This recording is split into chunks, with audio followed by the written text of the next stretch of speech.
Iran पर America और Israel के हमलों में शहादतों की तादाद 787 हो गई है। 1000 के करीब शहरी जख्मी हैं। अमेरिकी और सहूनी अफवाज ने ईरान में एक और अस्पताल को टारगेट किया। हमलों में हाल ही में ओहदा संभालने वाले उबूरी ईरानी वजीर दिफा भी शहीद हो गए।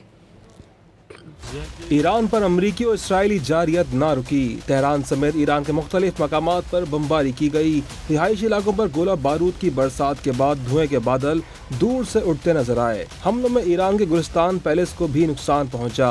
गुलिस्तान पैलेस को यूनेस्को ने आलमी विरसा करार दे रखा है, जबकि ये ईरान में मौजूद कदीम तरीन यादगारों में से भी एक यादगार है। अस्फहान में एक गाड़ी पर हमले से एक ही खानदान के 3 अफराद शहीद हो गए। वो शहर में भी एक अस्पताल को अमरीकी और इसराइली हमले से नुकसान पहुंचा। अस्पताल में नौमौलूद बच्चे भी जेर इलाज थे, जिन्हें महफूज मकाम पर मुंतकिल किया गया। अमरीकी सेंट्रल कमांड का दावा है कि सिर्फ फौजी अहदाफ और मिसाइल लॉन्चर्स को निशाना बनाया गया।